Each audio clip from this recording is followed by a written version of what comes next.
This is Thailand Terrestrial Broadcasting, brought to you from Bangkok.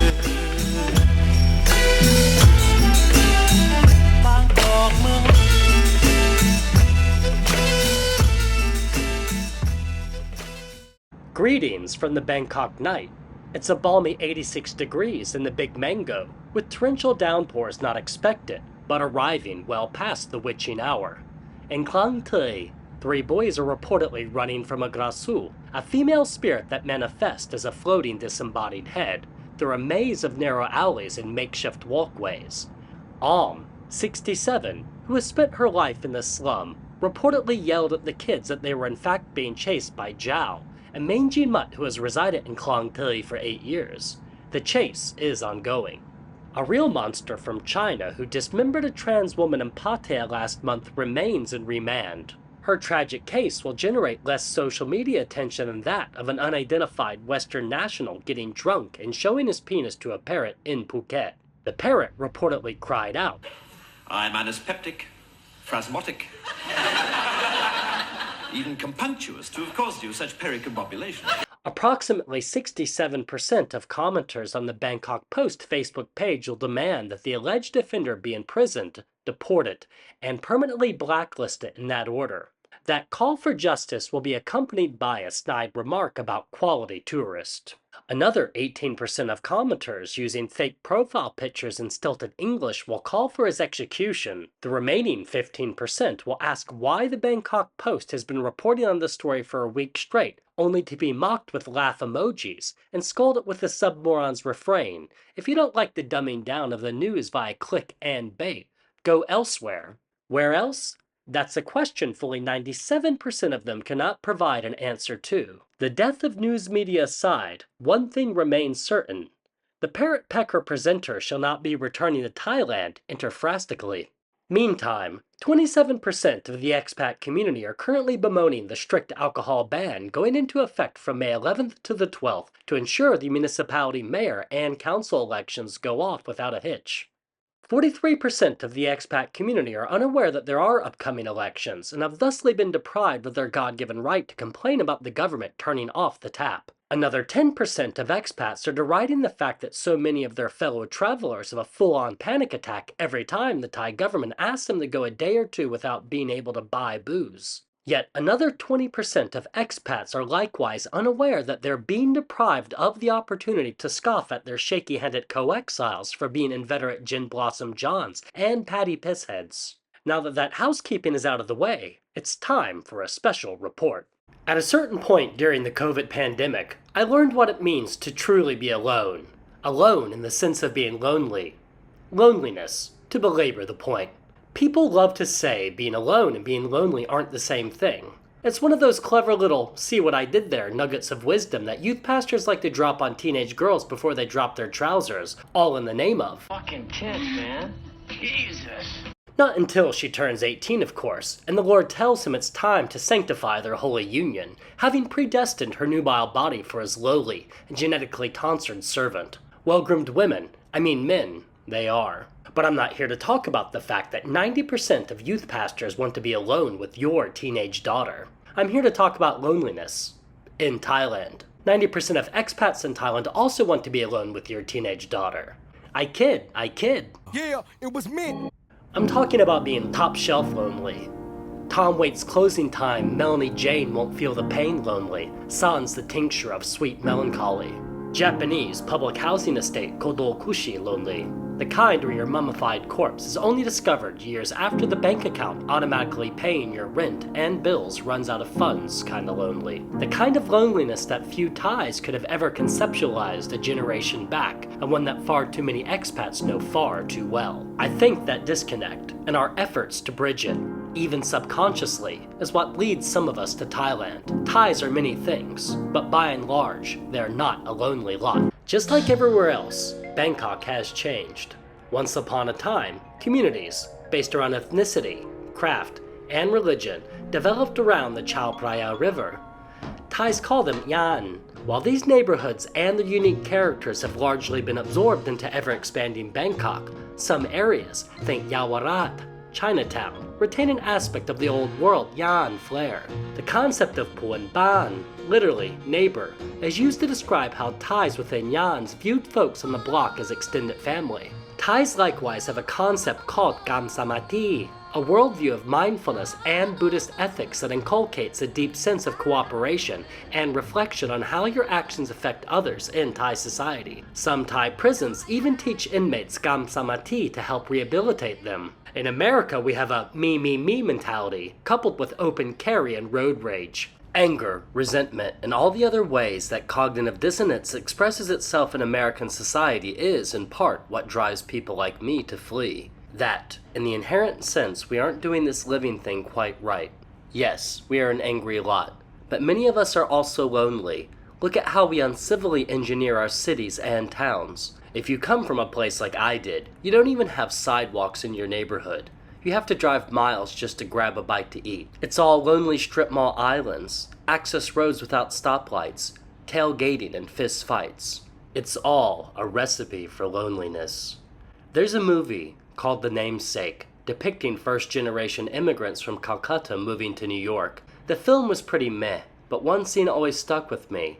It contrasts society in Calcutta, where the streets are teeming with life, music, and social connection, with wintry scenes of isolated peopleless existence in a soulless American apartment complex. Thais are largely too communal in outlook and sexually liberated to develop the forms of psychological malignancy that affect Americans. The masses here rightly direct their bone of contention at a very distinct set of people who have created one of the most unequal societies on Earth. These same rich folks who view the word Isan as a slur are working to deracinate Thais, pushing them to solitary living and eating TV, scratch that, mobile phone dinners in solitude, long work hours, low pay, and solitary living for those making enough money to afford their own place is the reward for many who make it to the not-so-middle class.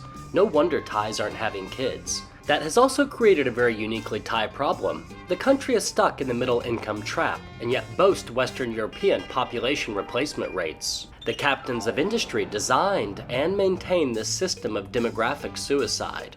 Their greed doesn't allow them to act otherwise.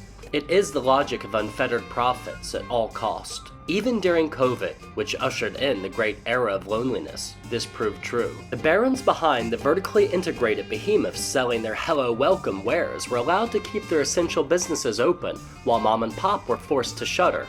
Solitary living, business detached from community, and uniformity inevitably gained a bit more ground in this kaleidoscope town. Luckily for now, at least, street food and working class solidarity largely remain intact despite efforts to eliminate both. Simply put, many Thais are too poor to be atomized. They have no choice but to live with each other and pour out into the streets to find their fun and connection. But don't you think for a second that the very small sliver of this country that both despises and yet relies on the hoi polloi for their wealth wouldn't turn this place into Singapore with a snap of their fingers if they could get away with it? The COVID days, in some odd ways, mirrored that very empty street vision of the skyscraping class who only view the streets through tinted windows and black minivans. I do remember the oddness of those lockdown nights, when the curfew kicked in and the trickle of traffic eventually came to a halt. The feeling was almost post-apocalyptic. Nearly every night, I took to the roof of my condominium as my lady slept on the 17th floor. I had bought up all the cases of beer from my Singaporean friend who was inevitably forced to close down his very excellent restaurant, first during lockdown, and then forever, at least at that location. Luckily, he and his Thai wife eventually set up shop elsewhere, had a beautiful kid, and remain as awesome and resilient as so many amazing people in this city are. For months, I drank those beers around midnight on my rooftop garden, listening to jazz by Chet Baker, Gary Mulligan, and Bill Evans, gazing out upon bright lights and empty streets under the curfew cinch. That is, until the muffler-free Dekwan, the street-racing street goblins and enemies of good sleep, tore open the night on their shitty motorbikes, with flashing police lights and sirens blaring in their wake, reminding you that perhaps being alone, if not lonely, has its upsides. I'm no sociologist and I'm not the one to unpack all of this, but social media distortion enabled by mobile phone madness, Western loneliness, the ability to work remotely, and the COVID mind melt all played a role in certain folks upping sticks and heading to Thailand. Especially when there's an entire YouTube content industry promising every type of disgruntled man that a new life does in fact exist 12 hours into the future, at least if you set your clock to Eastern Standard Time. Because let's face it, loneliness will always be a driving force in the desire to leave. Not lonely in terms of being alone, but you get the point. According to researchers with Harvard Graduate School of Education's Making Caring Common project, I fell and fall into the loneliest demographic in America. A full 29% of people aged 30 to 44 said they were frequently or always lonely. Yeah, I'm just another statistic. Still, my love of Thailand is not driven by resentment, and I don't believe a change of scenery will automatically fix my problems. I have long since disabused myself of the notion that distractions equate to happiness, shared addictions and amazing places constitute friendship, transactional relationships will ever buy you love, or that a 3-week holiday will ever provide the roadmap to a good and fulfilling life. Any effort to pin your hopes on external, rather than internal change, are doomed. Still, sitting here in my own Bangkok shoebox high-rise with a priceless view on 1,000 points of light, I do believe I've got a better shot at a better life, and connection, in a place so full of wonder and possibility. Many of you, it seems, feel the same. I think about all those unseen lives framed behind glowing window panes that rattle as the SkyTrain cuts through the night. Sonder, the realization that each random passerby or unmoving condo dweller is living a life as vivid and complex as my own. And I wonder, how many of those unseen lives behind the squares of light are feeling lonely? How many are wrapped up in true love's arms? How many are paying for the privilege to feel flesh pressed up against theirs? How many are simply wrapped up in themselves, in regret, in denial? How many are never lonely despite being alone, having figured it all out, here, perhaps elsewhere, but always within themselves? When you set out into the world, you had better get ready to learn to be comfortable with yourself. You're gonna have to love and get you. That becomes increasingly true the older that you get, and the farther that you get from home. I think one irony of traveling, rather than just going on vacation, is opening yourself up to just how varied the human experience is, and varying your own human experience in turn.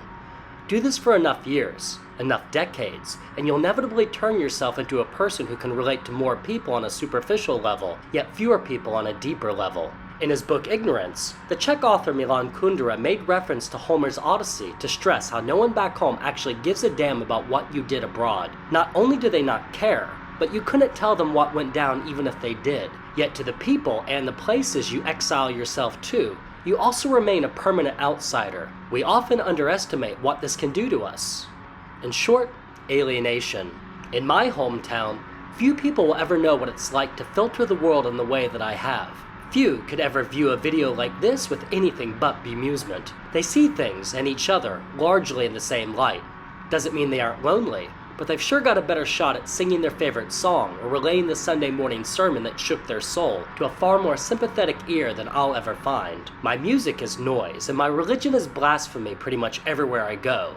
There is a price to pay for knowledge. There's no reducing years lived elsewhere down to a few anecdotes or stories, although that's the sort of thing we do to serve our egos and make believe we've lived interesting lives. It's rather that gradual shift that occurs for individuals who take the time to learn the language and be shaped by other cultures. Day after day, imperceptibly, you become otherized.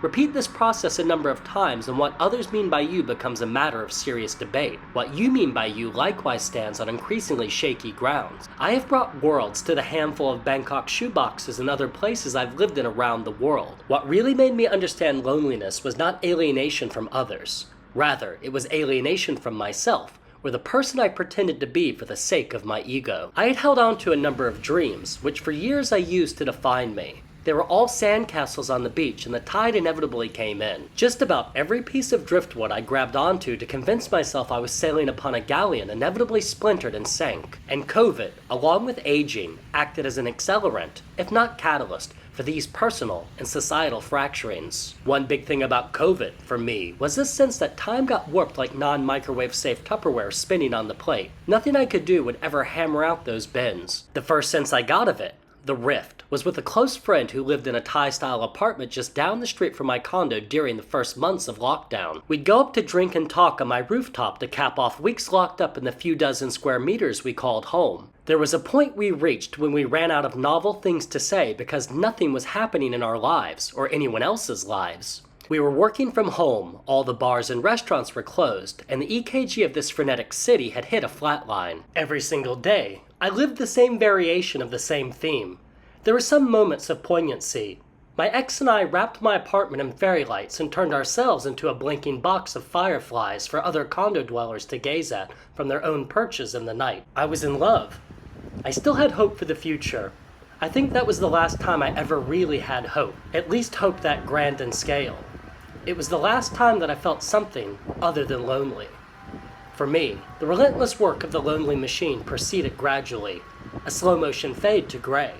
I felt the joy of human connection bleed out of my life. Week after week, I felt less, cared less, and believed less of this living business would pan out well. It all really kicked into gear when me and my lady decided we should move back to America and build a life there. Go I did. Follow she did not. The phone conversations turned from long and daily to brief and weekly, just like those covert rooftop days. There was nothing more to say. And one day, the woman who was supposed to marry me ghosted me instead. I only saw her for the first time in 5 years a few weeks back while having a Friday night drink in Cheap Charlie's. She was with a group of people in the bar next door. Walking to the women's room and past me, she looked as if she had seen a ghost.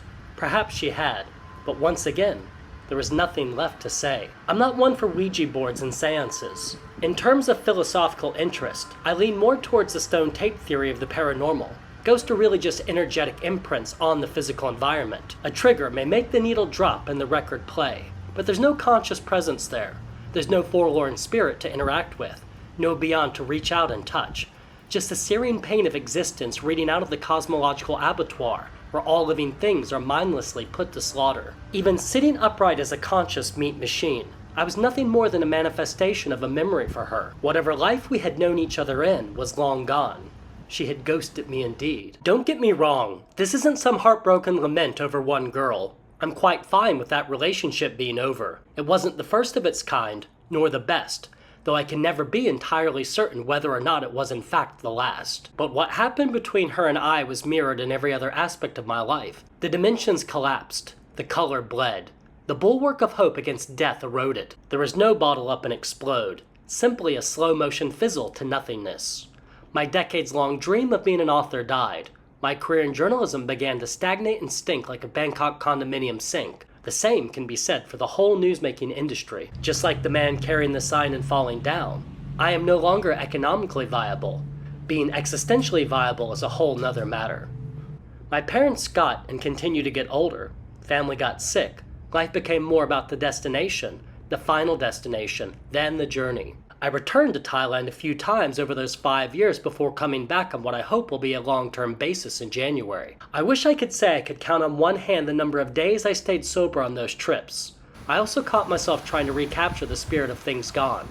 Santana's Abraxas on the beach, talking to ghosts on motorbike rides through rubber plantations and windswept island nights. Going to the well of memory time and again, when in the end, I was merely trying to squeeze blood from a stone. There was also a feeling of emptiness whenever I returned to Bangkok. Many of my friends had left this grand old city, if not Thailand altogether.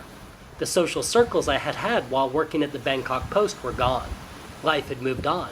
It was time, and is time, for me to do the same. I have no choice now but to embrace this version of me, and begin here again. To realize a new sense of newness, to become young again in my forever aging body. That's always a difficult thing to do. It's simply a matter of time. With each passing day, we have less of it. With each passing year, our bodies are less capable of making the most out of being. Luckily, our minds really have the last say in this business of happiness. And my mind tells me, despite the COVID century, there is still a lot to be grateful for in this ever-changing act of living, because all of this remains a gift. Even my loneliness. It reminds me of how loved I have been and how beautiful life can be. It is the point of contrast, the space between the notes, that is necessary to make music. Sometimes we ride the wave. Sometimes we get smashed and caught in the hold down. There's no use fighting it. All you can do is orientate yourself towards the light and wait. That's a pretty terrifying thing to do underwater. It goes against our belief we are in the driver's seat. But when the ocean is on top of you, humility is the only thing that will save you. Not too long ago, I blew some air bubbles and found out which way was up. I saw the light refracting beautifully high up above. One ray of that light definitely took the shape of a woman. Women. Goddamn do we need them. But beyond what may be another failed shot at attachment, philosophically, it is amazing just to be, and to be here, in the best place on earth. Maybe not for you, but certainly for me, it's a gift to be able to spill my heart into a bottle and cast it out into the digital sea. An eternity of darkness before and ahead of me, and here I am, an electric storm of creation. I am the light atop dark waters, a flare of consciousness in a clockmaker's cold universe. And whatever the hue, I can radiate my light for you, just as you can do for me. Indeed, we are all made of stars. Just like the constellations above, we take shape and stand out against all of the darkness, providing meaning to those who gaze upon us. Just like those thousand points of light beckoning beyond my balcony, creating this grand tapestry of beauty and the hint of infinite potentiality that all good denizens of this great city get to take in. Rust Cole was right. Once there was only darkness, and if you ask him, or me, the light is winning. And loneliness, my friends, has no shot against the light.